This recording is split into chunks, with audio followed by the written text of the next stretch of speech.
أعوذ بالله من الشيطان الرجيم بسم الله الرحمن الرحيم. This is our short dars of the Hadith, and for many months previously I'd been discussing the sort of technical aspects of Hadith. And as you know, Hadith is made up of two parts. One is the text, and the other one is called sanad, or the source. So how did this text of the Hadith got to us? So the sanad tells us, and sanad is made up of names of people. So it will start off with this person was told by this person, who was told by this person, who was told by that person, that the Holy Prophet Muhammad sallallahu alaihi wasallam said, and then the text of the Hadith would follow, what the Holy Prophet may have said. And I explained and we discussed the care that compilers of Hadith took when they looked at the text of things attributed to the Holy Prophet Muhammad. Now, another thing they did was that out of consideration of sanad, or the source of this text, a new, for that time anyway, branch of knowledge came about, and this is called knowledge of people. Ilm rijal, knowledge of people. Because what these people wanted to know was that the people in this chain, what kind of people they were, whether they could have actually have heard this Hadith or not, and so on. Now you see, in earlier times, shortly after the Holy Prophet Muhammad, there was no need for any investigation of this kind. You had people like Hazrat Abu Bakr, Hazrat Umar, Hazrat Usman, Hazrat Aisha, who were close to the Holy Prophet, who lived with him, next to him.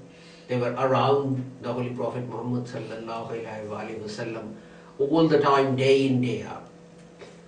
And their love and devotion and dedication for the Holy Prophet was such that it was unthinkable that if Hazrat Abu Bakr says, Holy Prophet said this, that you could doubt it. Or anyone else, Hazrat Usman or Hazrat Ali or Ibn Abbas, and so on and so forth. And the same applied to the generation that came after. They venerated the Holy Prophet to such a degree, and they took such care. I'll give you an example, that Hazrat Abdullah bin Abbas was very young when the Holy Prophet Muhammad passed away. He was 13. And he'd spent the last 3 years, from the age of 10 to 13, in the Holy Prophet's company. And he was very intelligent and had a very good memory. And one day he heard someone told him that such a such person says that on such a such occasion the Holy Prophet Muhammad sallallahu alaihi wasallam said this. And Hazrat Ibn Abbas went to that person's house immediately.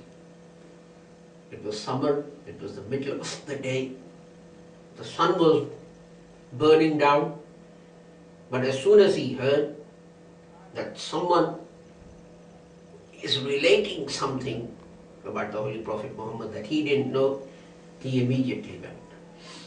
And as you would know, during summer people in hot countries sleep. So this companion of the Holy Prophet was asleep. And Hazrat Abbas couldn't get to him. So he didn't go back home. He sat on the floor, outside the house, on the ground, on the road, waiting for this person to wake up. And then when this person woke up and he opened the door, Hazrat Abbas also fell asleep because of the heat. And he saw the Holy Prophet's cousin asleep on the road outside his house. He said, "O Prophet's brother, why didn't you summon me?" And Hazrat Abbas gave a marvelous reply. He said, "The seeker goes to the source of knowledge. Knowledge does not come to you. It doesn't matter, I'm cousin of the Holy Prophet Muhammad Sallam, but I'm seeking knowledge, so I have come to you." So, as soon as they heard something, they would immediately want to check it and confirm it and so on. Similarly, I mentioned one or two examples which sort of come to mind. There was another companion of the Holy Prophet Muhammad, his name was Abada, I forget his full name, and he was in Damascus, Damascus, and he'd heard a hadith. And when he was in Damascus, he heard that another companion of the Holy Prophet could confirm the text of this hadith. And this person lived hundreds of miles away. This person's name was Akbar bin Amir, I think it was. And this gentleman set off. He travelled several hundred miles. He knocked on Akbar's door and he said, "I understand you can confirm the text of this hadith." And Akbar said, "Yes." And he was asked, "What did the Holy Prophet say?" And Akbar recited the words, and the man then said, "Fine, this is exactly what I've heard. Thank you for confirming it." And he went back. He started back for Damascus, several hundred miles away. So just to confirm a little saying of the Holy Prophet Muhammad, these companions were so dedicated that they will travel hundreds of miles because they didn't want to say anything that wasn't authentic.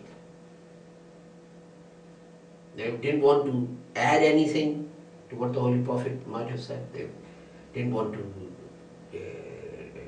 detract anything. But people who came later on became more and more lax and not so careful. So the need then arose to check the characters of these people. For example, I'll finish with this. I won't mention the name. It is said that this person said that the Holy Prophet had said these words. So the listener said, "Who told you this?" And the man said, "It was so and so." "Where did he tell you this?" "He told me this in Armenia." "When did he tell you this?" "It was in 108 Hijri." So the listener said, "You can't be right." And the man said, "Why not?" He said, "The man to whom you attribute this hadith, that he told you this in 108 Hijri, he died in 104 Hijri. So how could he tell you this in 108? So the need then arose to do this sort of test, and that is when Ilmul Rijal was developed and came about, and that is what I want to spend the next 2 or 3 weeks discussing with you, and then after that we'll go back to our usual looking at texts of hadith and how we can implement them in our lives. Thank you very much. It is